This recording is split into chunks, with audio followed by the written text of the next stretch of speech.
Last na lang, so si Marcoleta nga ba, Blue Ribbon Committee Chairman, sir? Yan ang hinihingi niya, and I presume na napangako na sa kanya.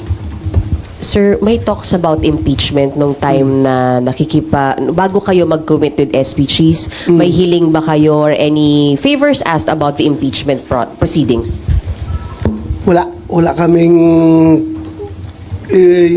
his stand towards impeachment is not a factor to our decision in choosing him as our Senate President.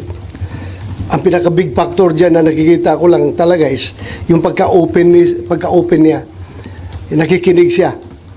Lahat ng sides pinapakinggan niya. So, yun ang nagustuhan namin na liderato. Yes.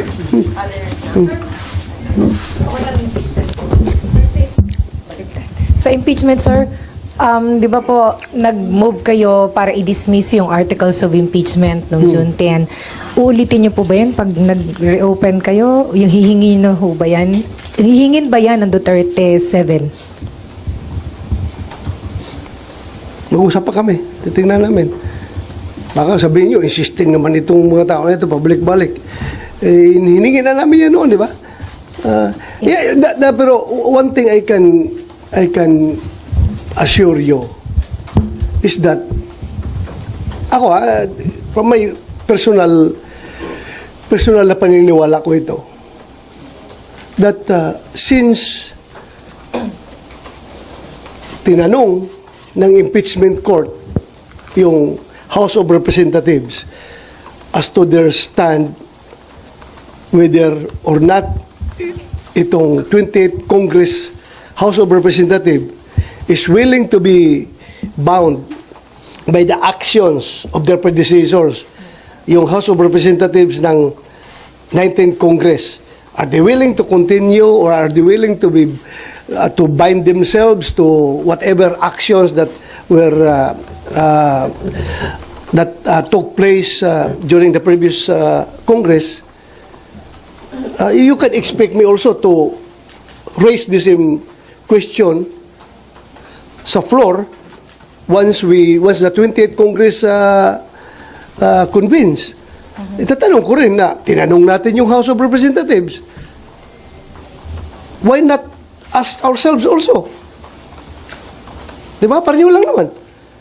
Pareho lang. So, tanungin rin natin yung Senate of the 28th Congress kung are they willing to be bound by the actions of the previous previous Senate of the 19th Congress. So, So, Senator, ibig sabihin, bago kayo mag-decide kung i-dismiss or hindi, paano po yung scenario? Kailangan po bang magbotohan kung sa tingin ng Senado ay may jurisdiction kayo o wala dun sa impeachment? Yun. Dapat, it has to be established. It has to be established by the Senate, not by the impeachment court. By the Senate. So, We are talking about new composition ng Senado. So I am asking the Senate, not the impeachment court. Ha? Senate nga tinatanong ko kasi nga bago ang composition ng Senate compared doon sa previous Senate. So magiging iba na naman ang composition ng impeachment court. Di ba? Pero itatanong ko yan dito sa plenaryo namin as a Senate, not as an impeachment court. Di ba? So, yan na po ba yung sa inyong pito, sir? Sorry. Yan na po ba yung para ano ba? Yan ang i-raise ninyo? 7? Solid 7? I hope they are going to support me, but hindi pa namin napag-usapan yun. As I've said, personal ko lang yan na paniniwala na kailangan tanungin rin natin itong Senate of the 28th Congress kung magpapabind ba sila sa actions ng Senate of the 19th Congress. So, sorry, isa na lang. Sir, hindi nga ho ba proof na talagang tatawid dito sa 20th Congress at kailangan yung mag-trial, yung pong pag-return ng articles of impeachment sa House kasi hiningan nyo po sila may order kayo sa kanila na-comply na yung isa, sir, yung certification na in compliance daw with the Constitution, yung pong articles, and then magko-comply din daw po dun sila sa pangalawang order. So, pag nag-comply sila, hindi ho ba dapat diretso na kayo sa trial, sir? Paano? Ibang na nga composition rin ng Senate na 28th Congress eh. Kaya tatanungin ko talaga para masettle yung issue of jurisdiction. Tanungin natin. Kasi tinanong natin yung House, why not ask the Senate? Pareho lang yun. Hindi nyo napag-usapan yan ni SP? Hindi namin napag-usapan yan. Ako, sa akin lang yan, personal ko lang yan na paningin. Sir, personally, mag-move po ba kayo na ulit na ipa-dismiss yung impeachment ni VP Sara? Hindi, siguro. Ang pinakaunang motion ko is to determine whether or not the Senate of the 28th Congress is willing to be bound by the actions of the previous Senate. Yun lang ang tanungin ko para masettle natin yung issue on jurisdiction. Dahil sinitil kung halimbawa makakuha yung House of Representatives ng kanilang positive action, no? Na talagang majority sila ay pumayag na yung tatawid yung jurisdiction sa 28th Congress. So gusto ko ring tanungin rin ang Senado. Kasi pareho lang naman yan. Nagtatanong tayo ng jurisdiction ng bagong Congress dahil nga iba na ang composition. Sir, may we get your comment din po. Sabi po ng CBCP, nababahala sila dun sa delay ng Senate regarding po sa impeachment. Sa pagka-delay po. Nababahala sila? Bakit sila nababahala? Ano yung kinabahala nila? Kinabahala nila na na-delay. There's no cause for panic. There's no cause for panic. So sir, yung new composition ng Senate sa 20th Congress, natanong nyo na ba yung mga bagong members kung ano yung kanilang stand? Hindi ko pa natanong. But it has to be taken up on the floor para everything is official. And then, sir, pumirma kayo doon sa resolution ni Senator Robin na nananawagan para mapauwi sa bansa ang dating Pangulong. Yes. Oh. So, sa tingin nyo, may ano yung weight nun? Kung sakaling, sa tingin nyo ma-approve yung resolution na yan? Wala lang. It's expressing the sense of the Senate na gusto ng Senado na makauwi na si Pangulong Duterte dito sa ating bansa for reasons of sovereignty, reconciliation, if you want it to be also a factor, and also humanitarian consideration. Dahil ang alam natin ngayon is Pangulong Duterte ay butot balat na daw, masyadong mahina na, at nagbigay na nga daw ng pasabi na kung mamatay man siya doon, doon na lang siya magpa-cremate doon na sa pag-cremate sa dahig. It's a very sad information. So sana kung mamamatay man siya, dito lang siya mamatay sa Pilipinas, huwag doon sa ibang bansa para naman dating Pangulo ng Pilipinas yun eh. So, while pending yung case sa ICC, gusto nyo mapauwi siya? Yes. Oo. Yung mga Hindi naman dismissal lang case yung hiningi natin. Immediate repatriation of former President Duterte to the Philippines. May concern yung mga victims kasi daw may impluwensya pa rin ng mga Duterte na natatakot sila doon sa safety o security. Ano na matatakot na hindi naman presidente si President Duterte. Si President Marcos naman ang presidente ngayon at yan ay kayang-kaya pangalagaan ng Malacanang yung kanilang safety. Impluensya. Sinong impluensya ni Pangulong Duterte? Hirap na ngayon tao, butot balat na nga, kakatakutan pa nila. Hindi ba sila naawa sa tao na yun? Sir, sa information po ba ninyo, pardon my saying, is he dying? Kasi po, nagbigay ng will. Sa pagkakaalam niyo po ba, is he dying? Well, hanggang speculation lang tayo as to his present health status, pero Yun nga, sabi naman ni Ma'am VP. ni Ma'am Elizabeth Zimmerman, di ba? Na siya nagsabi doon na butot balat na daw. At payat. So, meaning, he's not in good health. And considering his age, very advanced na yon, 80 plus na siya eh. So, what do you expect?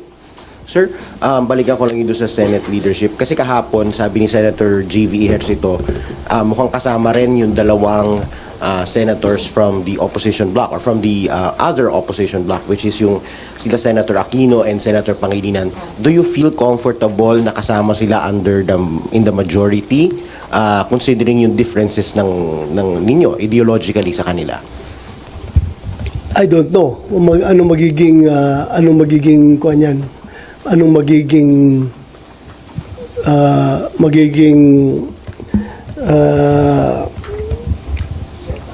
set up niyan, no? Hindi ko alam talaga. Hindi ko alam. Basta I joined the majority not because of them, but because of the leadership of Senate President Chis Escudero. Sir, going back dun sa sinabi nyo, you will question the jurisdiction of the 20th Congress sa ano. Sir, clarify ko lang, sir, ibig sabihin, you believe na walang jurisdiction nga yung magiging bagong composition ng Senate dun sa ano. Sir, ano lang po yung reaction ninyo dun sa mga lumalabas ngayon na merong mga pinangalanan na high-profile individuals at meron na pong mga whistleblowers na ito rin yung mga witness nyo dito dati. Yung mga sinabi niya po ba ngayon sa media, ito po ba lumabas na rin dun sa mga investigation nyo sa kanila, yung mga privileged information po, Ano yun, communications? Yung pong mga pinangalanan, particularly po si Dondon, si alias Dondon, si Patidongan. Meron po siyang mga pinangalanan na high profile na mga tao. Ito po ba ay na-express na rin sa inyo dati? Matigas yan noon sa Senate hearing noon. Ayaw yan bumigay. Kahit na di ba pinailan natin ang kaso, di ba? One of the hindi napailan ng kaso kung hindi dahil sa Senate investigation na ginawa natin, di ba? 6 sila pinailan ng kaso ng serious illegal detention at saka kidnapping. Dahil nga hindi tayo makapag-file ng murder with the absence of the body of the crime.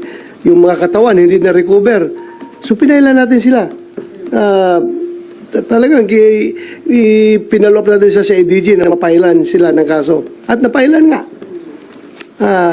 Pero yun nga, yung follow-up sa committee report natin, we directed the CIDG and the NBI to continuously investigate the case para talaga matukoy kung sino yung mga malaking tao na nasa likod. Dahil the disappearance of 34 man yun, di ba, ang ating record sa committee. There were 8 cases that we investigated, 8 cases involving 34 missing sabongeros. So, hindi masiguro mag-disappear yung ganun laking 34 na mga tao kung walang nasa likuran dyan na very influential. Diba? At nagbibigay ng kumpas. Sa atin lang, at that time, we don't have the evidence to connect to the management ng yung pitmaster dahil nga wala talagang ebidensya na magkukunik. Hanggang doon lang tayo sa disappearance na may kumuha na tao. Pero Sen, dahil may bago ng mga lumabas na mga ebidensya at mga testigo, bubuksan niyo po ba ulit yung Senate inquiry kaugnay dito? Nag-close na ba tayo, Jo? Nag-close na. We have report. already closed our committee investigation and we have already submitted our committee report and it was adopted by the Senate. So yung aming committee report was adopted by the Senate. So unless siguro kung merong mag-file lang resolution from one of our colleagues, then I will be forced to reopen the investigation. As former PNP chief, ano masasabi niyo? Marami daw mga police officer ang involved, parang binayaran para gawin yung pag-kidnap at pagpatay dun sa mga victims. It's possible. Kasi nga, yung isang kaso doon na Lasso, sino yun, Joe? Yung pinick up sa bahay nila, ipinasok, positive, doon sa hearing mismo, positively identified yung mga pulis na inibitahan natin, mga intelligence operatives ng Batangas PPO, na sila yung nag-pick up kay Lasso. Lasco sa saan yun? Sa San Pablo, Laguna. San Pablo City. So, identify siya. Ano kung nakasuhan sila, di ba? Tapos ano na? Wala pang update. Basta nakasuhan yun, yung mga pulis na yun. Kinasuhan yun. Dahil nga, positively identified nung mother, yung wife, at nung sister ni Lasco na sila yung pumasok dun sa bahay. So how do you feel na parang napapagamit itong mga police in exchange of money? I'm very, noon pa yun sinasabi ko, napakasama noon na magpagamit tayo sa sindikato, if you call it sindikato. Police ka, you are there to uphold the law, you are there to enforce the law. Ngayon, binayulit mo yung batas para sumunod kung sino man nag-utos sa'yo na, I'm sure, in consideration of money. Ano pang motivation mo doon? Nagagawin yon kung hindi ka sinusuhulan. That's beyond your job description as a police operative na magkidnap ng tao at pumatay ng tao at itapon kung saan-saan. Pero sa tingin niyo, sir, ano to? Credible yung whistleblower kasi ang dami niyang pangalang minention, may celebrity. As far as credibility is concerned,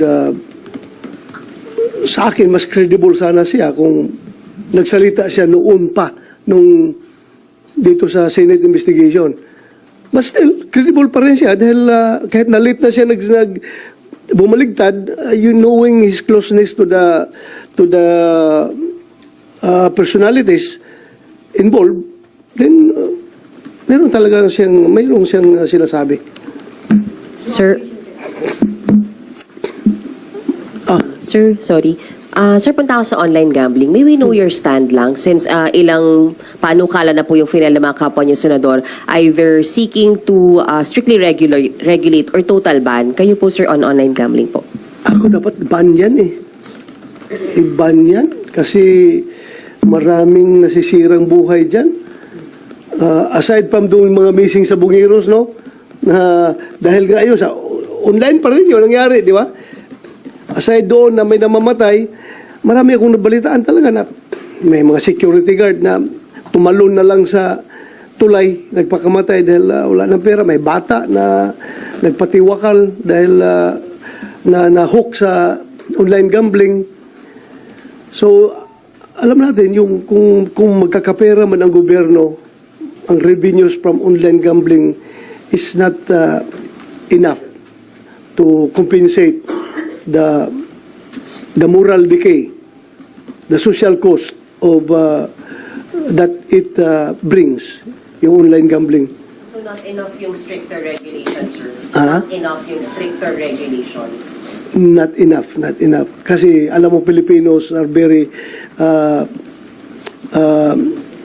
yung ingenuity ng Filipinos to go around the bush ay napakagaling.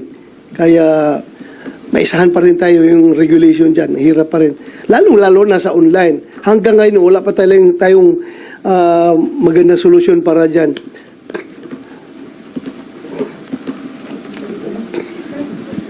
So, balik ko lang po dun sa isabong investigation. Sabi nyo nga po, open kayo pagka meron pong resolution. Pero may pangangailangan po ba na i-reopen ninyong investigation o sa ngayon ipaubaya na muna sa PNP, DOJ? Yeah, I go by my recommendations in our committee report which was adopted by the Senate na pagpatuloy ng PNP yung kanilang investigation. Na ginagawa naman. They're on the right track naman. Kung totoong hawak nila si Don Patidungan, well and good. Kung hawak na nila para tuloy-tuloy yung investigation nila. Kasi mamaya na naman, magpatawag tayo ng hearing. Sabihin naman ng PNP, makiusap na naman ng PNP na, sir, pwede wag muna sir dahil may ongoing pa kaming pinapalo up sir. Baka masunog yung operation namin sir. Meron pa kami mga taong tina-target ngayon sir na pwedeng mga persons of interest sir na gusto naming maimbestigahan. Baka masunog yung aming efforts. So let's give them the whole playing field to operate para mas-solve nila itong kaso na ito.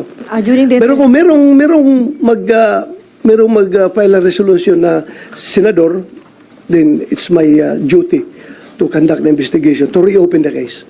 Sir, dun po sa inyong investigasyon, although nag-cover kami, pero sa inyo po manggaling, sir, naiugnay po ba si Atong Ang dun sa itinakbo ng inyong investigasyon? At anong recommendation ninyo as regards Mr. Atong Ang? Solidly, iba kasi yung ebidensya that will stand in court, di ba? Pero yung, di ba may isang nagsabi doon na, nandun kami, nag-monitor mo kasi sa hearing, di ba? Meron nagsabi na, si Dundun Patidungan ba yun, may kausap sa cellphone na, boss, sabi niya, yung boss na nire-repair daw nung kausap doon sa cellphone ay si Atong Ang. Yun ang narinig natin doon sa hearing, di ba? Positive daw talaga siya na si Atong yung kausap nung nasa cellphone. Pero hindi man natin, kaya nga gusto ko sa PNP, palaliman pala investigation nila.